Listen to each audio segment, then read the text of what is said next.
வணக்கம், நான் நயினார் நாகேந்திரன் பேசுகிறேன். வரும் 22ஆம் தேதி மதுரையில் முருக பக்தர்கள் மாநாடு நடைபெற இருக்கிறது. அனைவரும் கலந்து கொண்டு சிறப்பிக்குமாறு அன்போடு வேண்டுகிறேன். நன்றி, வணக்கம். இப்போ நான் என்ன கேட்குறேன்னாங்க, முதலாக முருகப்பெருமானை முப்பாட்டன் முருகப்பெருமான் எடுத்தது நாம் தமிழர் சீமான் அவர்கள். கடவுள் மறுப்பு கொள்கையில் இருந்தது திமுக அரசாங்கம். அதே முருகனை மட்டும் நீங்கள் மையப்படுத்தணும். ஒன்றிய குலம் ஒருவனே தேவன் சரி உடனே சொல்லிங்க, நான் கட்சி ரீதியாக நடத்தலை, தமிழ்நாடு அரசாங்க ரீதியாக நடத்துனீங்க. தமிழ்நாடு அரசாங்கம் ஏன் ஒரு முருகனுக்கு மட்டும் நடத்துறீங்க? அதே மாதிரி அல்லாஹ்வுக்கு நடத்தணும்ல, இயேசு கிறிஸ்துக்கு நடத்திருக்கணும்ல. ரெண்டாவது, அது ஒரு மெய்யியலுங்க, அது வந்து பக்திங்க. பக்திக்கு மாநாட்டுக்கு என்னங்க சம்பந்தம்? அது அரசியல் மாநாடு. அப்போது இதை அரசியல் மாநாடாக முதலாக ஆக்கியது திமுக தொடங்கின உடனே அவர் என்ன பண்ணுறது, ஏடிக்கு போட்டி வரன்னு பிஜேபி உள்ள வருது. இப்போது தமிழ் தேசியம் பேசக்கூடிய நாம் தமிழர் வந்து அவங்க முருகன் எடுத்திருப்பது வந்து அரசியல் சொல்ல முடியாது. சேகர்பாபு ஐயா வந்து காவியை கட்டி கொண்டு ஒரு பாரதிய ஜனதா கட்சியை சேர்ந்த ஒரு சங்கியே வந்து அறநிலைத்துறை இருந்தால் கூட அவர் மாதிரி செய்ய முடியாது. ஃபெயிலியர் ஆகும் 100%. திமுகவினுடைய ஃபெயிலியர் தான், பாஜகவது ஃபெயிலியர்ன்ற. இங்கே தமிழ்நாட்டில் வந்து ஏதோ திராவிட இயக்கங்கள் வந்ததுக்கு பிறகு தான் மதத்தின் மீது மதச்சார்பற்றதாக தமிழ்நாடு இருக்கிறதாகவும் சாதிச்சார்பற்று தமிழ்நாடு இருக்கிறதாகவும் பொய்யான பரப்புரை பரப்புகிறாங்க. நம்ம பொதுவாக தமிழ்நாட்டில் தமிழர்கள் ஏன் வந்து மதச்சார்பற்று இருக்கணும், இந்த மதத்துக்கு வந்து மதத்தை அரசியல் ஏன் வேற பார்க்குற அந்த நம்ம பழக்கம் எப்படி வந்துச்சுன்னா, இவன் வந்து ஈவே ராமசாமி 1944 வந்ததுக்கப்புறம் ஒன்று வந்து மதச்சார்பற்று போகல. நீங்கள் திராவிட இயக்கங்கள் வந்ததுக்கப்புறம் மதச்சார்பு, திராவிட இயக்கங்கள் பெரியார் இவங்களாம் வரத்துக்கு முன்னாடியே தமிழ்நாடு மதச்சார்பற்றதாக இருந்திருக்குன்றீங்க. ஆமாங்க, நீங்கள் மத வேறுபாட்டை நீங்கள் திணிக்காதீங்க. நாங்கள் வைணவம் சைவமே ஒன்றா இப்போ வந்து சாப்பிட்ருக்கிறோம். அப்போ 95 விழுக்காடு இந்துத்துவத்தை கடைபிடிக்கக்கூடிய திமுகவும் 100 விழுக்காடு இந்துத்துவத்தை கடைபிடிக்கக்கூடிய பாரதிய ஜனதா கட்சியும் தான் இப்போ வந்து முருக மாநாடு நடத்துகிறாங்க. திமுகவை பின்பற்றும் பாஜகன்னு சொல்கிறீங்களா? 20,000 ஆண்டுகள் தான் முருகன் இருக்குது. ஆர்எஸ்எஸ் எப்போ தொடங்குச்சு, ஜனசங்கம் எப்போ தொடங்கு? 100 ஆண்டுகள். இப்போ 100 ஆண்டுகளை நீ ஏன் முருகனை கையில் எடுக்கல? புரிஞ்சு, 100 ஆண்டுகளை நீங்கள் வந்து இப்போ எல் முருகன் சொல்றார், இந்து மதத்தை காப்பாற்ற வேண்டிய தேவை தமிழ்நாட்டு எங்களுக்கு இருக்குன்றாரு. ஏன் எத்தனை நாளை காப்பாற்ற விட்டீங்க? உண்மையை சொல்லப்போனால் இந்து மதத்தை உங்ககிட்ட இருந்து காப்பாற்ற வேண்டிய நிலைமையில தான் நீங்கள் தமிழ்நாடு இருக்கு. அவர்கள் நாம் தமிழர் கட்சி முருகனை எடுத்ததுக்கு பிறகு, தமிழ் தேசியம் எடுத்ததுக்கு பிறகு திமுக கையில் எடுக்குதுன்னு சொல்றாங்க. இவர்களுக்கெல்லாம் ஒரு உள்நோக்கம் இருக்குது தவிர முருகன் மீதோ அல்ல முருக பக்தர் மீது எந்த ஒரு அக்கறையும் கிடையாதுன்னு தான் நம்ம சொல்ல வரோம். தமிழ்நாட்டில் நீங்கள் மத அடையாளத்தோடு மக்களை ஒன்றுபடுத்த ஒரு மத வாக்கு வங்கியாக உருவாக்க முடியாது. ஆனால் பாஜகவோட முருகர் பக்தர்கள் மாநாடு எப்படி நடக்கும்? அப்போ அரசியல் மாநாடு தான் நடக்கும். அதில் வந்து பூரா வெற்றியா தோல்வியா? படுதோல்வி தான் கிடைங்க. நிம்மதி ப்ராப்பர்ட்டி மேனேஜ்மெண்ட். கான்டாக்ட் 7667008899. அன்னை பர்னிச்சர்ஸ், அன்னை திருமண சீர்வரிசை பொருட்கள், டிவி, ஃபிரிட்ஜ், வாஷிங் மெஷின் உள்ளிட்ட 200க்கும் மேற்பட்ட பொருட்கள் அடங்கிய திருமண சீர்வரிசை ரூபாய் 99,000 மட்டுமே. தமிழகம் முழுவதும் இலவச டோர் டெலிவரி. தொடர்புக்கு 7550144440 9345044044. ஃபோர்த் எஸ்டேட் தமிழ் நேயர்களுக்கு அருள்மொழிவர்மனின் அன்பார்ந்த வணக்கங்கள். இது உங்கள் ஃபோர்த் எஸ்டேட் தமிழ் வழங்கும் பெருதனும் பெருதுகள் நிகழ்ச்சி. இன்றைக்கு நம்ம நடந்திருக்கிறார் மூத்த பத்திரிகையாளர் மரியாதைக்குரிய திரு வளர் மெய்யறிவானவர்கள். வாரணோட ஒரு சிறப்பு நேர்காணல். வணக்கம் தோழர். வணக்கம் வணக்கம். எப்படி இருக்கீங்க? நலம். மிக்க மகிழ்ச்சி. நானும் நலமா இருக்கேன். இப்போ இந்து முன்னணி சார்பில் முருக பக்தர்கள் மாநாடு அப்படிங்கிறத கூட்ட போறாங்க. பாஜக மற்றும் வலதுசாரி அமைப்புகள் எல்லாருமே கலந்துக்க போறாங்க. அது மட்டும் இல்லாமல் யோகி அழைச்சிட்டு வரோம், பவன்காலம் அழைச்சிட்டு வரோம் அப்படின்னு சொல்லி இதை வேறு ஒரு அரசியல் மாநாடாக நடத்துவதற்கு திட்டமிட்டிருக்கிறாங்க. அஃப்கோர்ஸ் அதை நடத்துவதற்கான உரிமை இருக்குது, தடுக்க முடியாது அப்படின்னு ஒரு பார்வை வச்சிருந்தாலுமே கூட இது எப்படிப்பட்ட அரசியல் மாநாடாக மாறப்போகிறது? இது அவர்களுக்கு தோல்வியா வெற்றியா என்ன ஆகப்போகிறது நினைக்கிறீங்க? உங்களுடைய பார்வை என்ன தோழர்? இப்போ நான் என்ன கேட்குறேன்னாங்க, முதலாக முருகப்பெருமானை முப்பாட்டன் முருகப்பெருமான் எடுத்தது நாம் தமிழர் சீமான் அவர்கள். அதற்கு பிறகு வந்து திமுக எதற்கு அதை எடுக்குது? கடவுள் மறுப்பு கொள்கையில் இருந்தது திமுக அரசாங்கம். அதே முருகனை மட்டும் நீங்கள் மையப்படுத்தணும். ஒன்றிய குலம் ஒருவனே தேவன் சரி உடனே சொல்லிங்க, நான் கட்சி ரீதியாக நடத்தலை, தமிழ்நாடு அரசாங்க ரீதியாக நடத்துனீங்க. தமிழ்நாடு அரசாங்கம் ஏன் ஒரு முருகனுக்கு மட்டும் நடத்துறீங்க? அதே மாதிரி அல்லாஹ்வுக்கு நடத்தணும்ல, இயேசு கிறிஸ்துக்கு நடத்திருக்கணும்ல. ரெண்டாவது, அது ஒரு மெய்யியலுங்க, அது வந்து பக்திங்க. பக்திக்கு மாநாட்டுக்கு என்னங்க சம்பந்தம்? அரசியல் கட்சி தாங்க மாநாடு போடுவாங்க. நீங்கள் அங்கே கருத்தரங்கம் போட்டு முருகனை பொறுத்தவரை சித்தர்கள் பாடலெல்லாம் என்ன சொல்லியிருக்காங்க, கந்தர் அனுபூதியில் என்ன சொல்லியிருக்கு, கந்தர் அலங்காரத்தில் என்ன சொல்லியிருக்கு, அப்புறம் வந்து பாம்பன் சுவாமியில் என்ன சொல்லியிருக்காருன்னு ஒரு நாள் பூரா சொல்லியிருந்தீங்கன்னா மக்களுக்கு புரிஞ்சிருக்கும். நீங்கள் அங்கே வந்துட்டு அரசியலில் பேசிகிட்டு இருக்கீங்க. அது அரசியல் மாநாடு. அப்போது இதை அரசியல் மாநாடாக முதலாக ஆக்கியது திமுக தொடங்கின உடனே அவர் என்ன பண்ணுறது, ஏடிக்கு போட்டி வரன்னு பிஜேபி உள்ள வருது.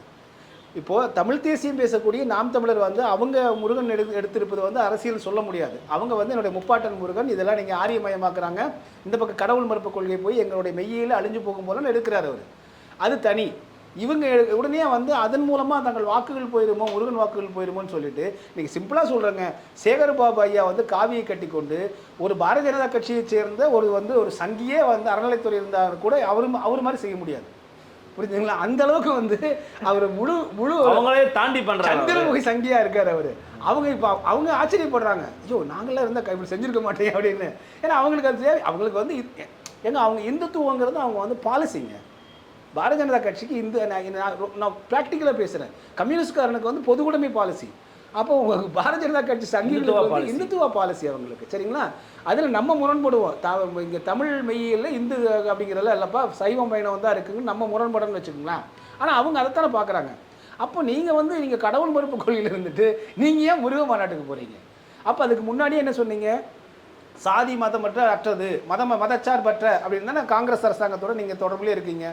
அப்புறம் உங்களுக்கு எதுக்கு மதச்சார்போட நீங்கள் வந்து அந்த முருக மாநாடு திமுக எதுக்கு நடந்துச்சு? ஓகே, அதை நடத்திட்டாங்க. அப்போ வாக்கு வங்கிக்காக நடத்துறீங்க. உடனே என்ன பண்ணுறான், அப்படியா நாங்கள் இந்துக்களுக்கு வந்து நாங்கள் தான் இப்போ ஒரு சோல் ப்ரொப்ரைட்டர், நீ எப்படி திமுக எடுக்கல அப்படின்ட்டு பாரதிய ஜனதா கட்சி உள்ளே வருது. இல்லை எடுபடுமா தோழர்? இது வந்து தமிழ்நாட்டில் அதுவும் வந்து வாய்ப்பே இல்லைங்க.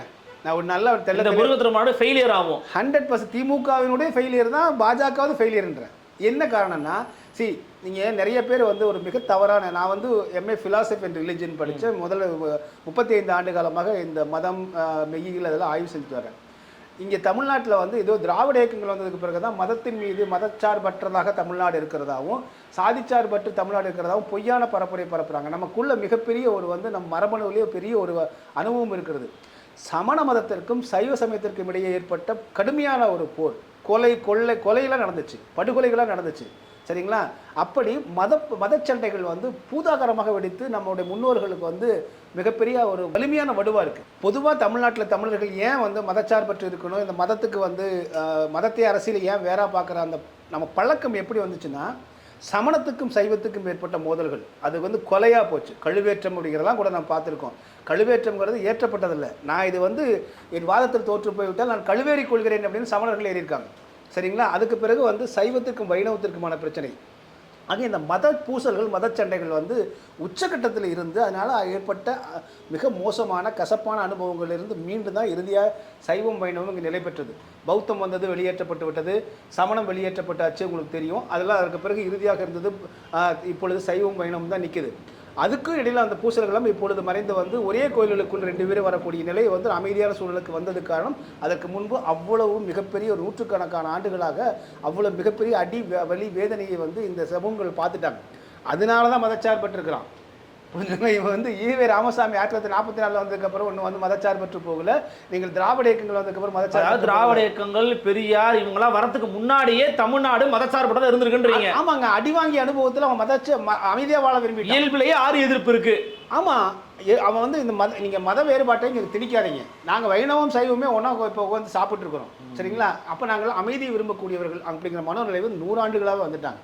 அதே போல் சாதி ஏற்றத்தாழ்வும் இங்கே வந்து நாங்கள் வந்து வேண்டாம் அப்படின்னு வந்தது. இவர்கள் அதற்கு பிறகு அரசியல் பொலிட்டிக்கல் ரீதியாக அவர்கள் ஏதாவது செஞ்சிருக்கலாமே தவிர இது உள்ளூர இருக்குது. இந்த ஒரு எதிர்ப்பு இருக்கிறதுனால தான் நீங்கள் இப்போ சொல்லக்கூடிய இந்துத்துவத்தை வந்து திமுக 95 விழுக்காடு எங்கள் கட்சியில் இந்துக்கள் இருக்கிறார்கள் என்று இந்துத்துவத்தை திமுக கொண்டு வருகிறது.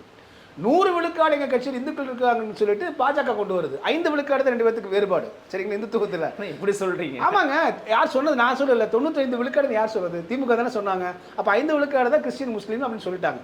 அப்போ 95 விழுக்காடு இந்துத்துவத்தை கடைபிடிக்கக்கூடிய திமுகவும் 100 விழுக்காடு இந்துத்துவத்தை கடைபிடிக்கக்கூடிய பாரதிய ஜனதா கட்சியும் தான் இப்போ வந்து முருக மாநாடு நடத்துறாங்க. திமுகவை பின்பற்றும் பாஜகன்னு சொல்றீங்களா? திமுக அதுக்கு பிறகு தான் பண்ண. அப்போ முன்னாடி நான் கேட்குறேங்க, முருகப்பெருமான் 20,000 ஆண்டு காலமாக இருக்காருங்க.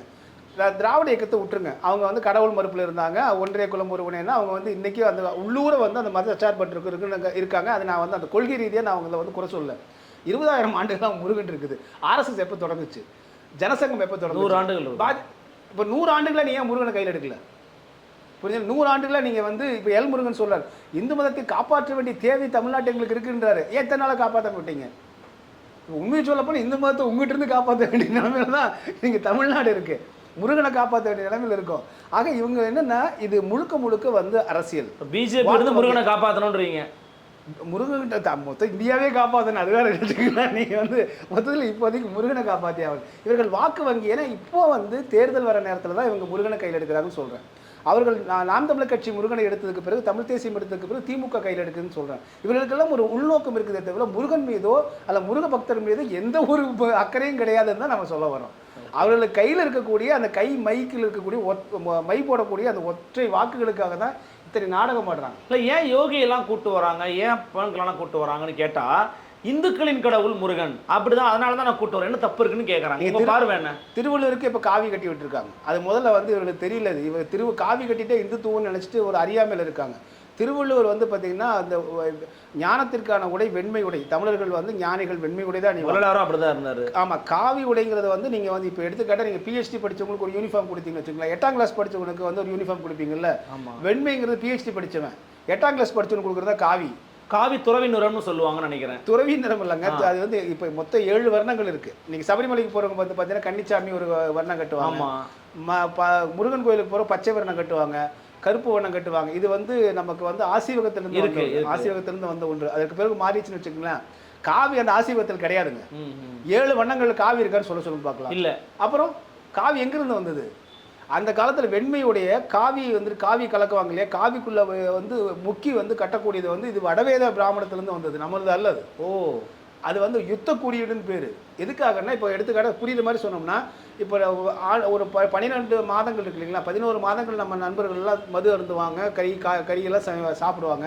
இந்த சபரிமலைக்கு போகிற 1 மாத காலத்தில் மட்டும் எதுவுமே பண்ண மாட்டாங்க, போட்டுட்டு வேட்டி கட்டி சாப்பிட மாட்டாங்க. அப்போ எதுக்கு வேட்டி கட்டிக்கிட்டு அந்த வண்ண வேட்டி கட்டிட்டு மாலை போட்டுக்கணும், காலை மாலை வந்து விரதம் இருக்கணும்? அப்போ அந்த என்ன பண்ணுறாங்க, அந்த பழக்கம் வந்து என்னை அண்டி விடாமல் அதோட போராடுறது. அது ஒரு யுத்தம் குறியீடுன்னு பேர். யுத்தம் செய்கிறது, மனசோடு யுத்தம் செய்கிறது. என்னை என்னை வந்து சரணப்படுத்திடாதீங்க, நான் சாமி அப்படின்னு சொல்லிக்கிறேன். இதுதான் அந்த காவி உடை. இது வந்து ரொம்ப வந்து ஏர்லி ஸ்டேஜ். அது வந்து நம்முடைய ஆசீர்வாதத்திலையும் கிடையாது, தமிழர் மெய்யிலே இல்லாத ஒரு இது முழுக்க வடவேத ஆரியத்திலிருந்து வந்தது. சரிங்களா? அதனால் அதை நான் பின்பற்ற வேண்டிய அவசியமே இல்லை. அது மட்டும் இல்லாமல் அது வந்து அறிவு குறைச்சலானது. ஓகே, நீங்கள் ஹெட் மாஸ்டர் கொடுக்குற யூனிஃபார்மை கொண்டு போய் நீங்கள் வந்து 10ஆம் கிளாஸ் படிக்கிற கொடுத்தீங்கன்னா எப்படி இருக்கும்? அதுதான் அது அந்த அறியாமல் இவங்க செய்கிறாங்க. அதனால அதுவே முதல்ல இவங்க யோகியை வர சொல்கிறாங்க, பவன்களால் வர சொல்கிறாங்க, கேட்டால் இந்துக்களின் கடவுள் அதெல்லாம் வர சொல்கிறான்றாங்க. இப்போது டெல்லியினுடைய மனோநிலை எப்படி இருக்குன்னாங்க, அவங்களுக்கு வந்து தொடர்ந்து இந்த 15 ஆண்டு காலமாக இருக்காங்க இல்லைங்களா, அவங்க எப்படியாவது வந்து எல்லா மாநிலத்திலையும் வந்து பாஜக வந்து அட்லீஸ்ட் 1 சீட் 2 சீட் அதை வாங்கிருச்சு, அல்லது வந்து ஆட்சி பிடிச்சாச்சு. இங்கே பிடிக்க முடியல அப்படிங்கிறது அவங்களுக்கு பெரிய வருத்தமாக இருக்குது. அதனால் காரணத்தை ஆராய்ஞ்சிட்டே இருக்காங்க. அப்போ என்ன காரணத்தை எல்லா திட்டங்களும் கொடுக்குறோமே நம்ம இந்தியா முழுவதும் உள்ள எல்லா திட்டங்களும் தான் கொடுக்குறோம், சப்சிடி கொடுக்குறோம், எல்லாம் தான் பண்ணுறோம். ஏன் வரலங்கும் போது அவங்க வந்து இவங்க எப்படி ஓர்மைப்படுத்துறது? அப்போது தமிழ்நாட்டில் ஒரு இந்துக்களை ஓர்மைப்படுத்தக்கூடிய அரசியலை அவங்க கொண்டு அதனுடைய வெளிப்பாடு தான் அது. அப்படி இந்துத்துவமாக ஓர்மையாக கொண்டு வர திமுகவே கொண்டு வர முடியலையே. கடவுள் மறுப்பிலிருந்து விலகி நாங்கள் வந்து எங்கள் இந்துக்கள் என்று ஏற்றுக்கொண்ட திமுகவிலே ஓர்மைப்படுத்த முடியல இந்துக்களா. சரிங்களா? அதே போல் பாஜக ஓர்மைப்படுத்த முடியாது. அதுதான் சொல்ல, தமிழ்நாட்டில் நீங்கள் மத அடையாளத்தோடு மக்களை ஒன்றுபடுத்த ஒரு மத வாக்கு வங்கியாக உருவாக்க முடியாது. இது சைவ சமண பௌத்த அந்த காலகட்டங்களிலிருந்து அந்த ஏற்பட்ட அனுபவங்கள் அடிப்படையில் மத ஏற்றத்தாழ்வை நம்ம ஏற்றுக்கவே மாட்டோம். அதனால தான் 150 ஆண்டுகளுக்கு முன்பு வந்த வள்ளல் பெருமானார் சொல்ல சைவத்திலிருந்து வெளியில் வராது. உண்மை சைவமே நீ வந்து அப்படின்னா என்ன அர்த்தம்? சைவம் ஆரியமயமாயிருச்சு, வைணவம் ஆரியமயமாயிருச்சு. இல்லை, இன்னைக்கு கூட தீவிர சைவர்கள் வள்ளலார் எடுத்துக்க மாட்டாங்க. அதான் சொல்கிறேன். ஏன்னா அவங்க வந்து வடவேத ஆரியமயமாயிட்டாங்க. இன்றைக்கி வந்து இந்த மடாதிபதிகளுடைய கோயில்கள்லாம் வந்து சமஸ்கிருதம் ஒழிச்சிட்டு இருக்கேன். அப்போது சைவமும் வைணமும் ஆரியமயமானதை பார்த்ததுனால தான் நான் சைவத்திலிருந்து அறிவு குறைச்சலாக இருந்தேன் அப்படின்னு சொல்லிட்டு வெளியில் வந்துட்டு சமரச சத்திய சன்மார்க்கம் ஆரம்பிக்கிறாரு. அடுத்து சொல்கிறார், சாதியும் மதமும் சமயமும் பொய் என்று ஆதியில் உரைத்தார் முடிஞ்சிருச்சு. அப்போ தமிழ்நாட்டில் போய் இதை எங்கே நீங்கள் வாக்கு வங்கியாக மாற்றுவீங்க? ஆனால் பாஜகவோட அந்த முருகர் பக்தர்கள் மாநாடு எப்படி நடக்கும்? அப்போது அரசியல் மாநாடு தான் நடக்கும். அதில் வந்து பூரா வெற்றியா தோல்வியா? படுதோல்வி தான் காணிங்க, நிச்சயமாக அதில் மாற்று கருத்தே இல்லை. அது வந்து நான் அது வந்து பாரதிய ஜனதா கட்சி அன்பர்கள் வந்து தவறாக நினச்சா கூட போகிறேன். நான் ப்ராக்டிக்கலாக சொல்கிறேன். நம்ம வந்து களநிலவரத்தின் அடிப்படையில் சொல்கிறோம். இங்கே எடுபடாது. வேண்டுமென்றால் இந்த திமுகவில் இருக்கக்கூடிய கொஞ்சம் இந்த இந்துத்துவ வாக்குகள் இருக்குது இல்லைங்களா, அது திமுகவில் இருக்கக்கூடிய ஏற்கனவே இருக்கக்கூடிய ஆன்டி இன்கம்பன்சி என்று சொல்லக்கூடிய எதிர்மறை இது இருக்கு இல்லைங்களா திமுக, அதோடு சேர்த்து கொஞ்சம் வந்து இந்துக்கள் வாக்குகள் இந்த பக்கம் போகலாம். அது வந்து 100 ஆயிரங்கள்ல தான் போகும், லட்சங்கள்லாம் போகிறதுக்கு வாய்ப்பு இல்லை. ஆனால் என்னென்னா, சரி எப்படியோ முருகனை வந்து உலகம் முழுவதும் கொண்டு போகிறீங்க திமுகவும் பாரதிய ஜனதா கட்சியும், அதனால் எப்படியோ கொண்டு போங்க அப்படிங்கிற அடிப்படையில் மகிழ்ச்சியாக இருக்க வேண்டியது. நம்ம பலவிதமான கருத்துக்களை ரொம்ப பொறுமையாக நிதானமாக எங்களுக்காக வழங்குனீங்க. எங்களோட வந்து உங்கள் கருத்துக்களையும் வருகனையும் பதிவு செய்து கொடுத்தமைக்கு மிக்க நன்றி. நன்றி, வணக்கம். நன்றி நண்பர்களே, இன்னும் சந்திக்கலாம். நன்றி, வணக்கம்.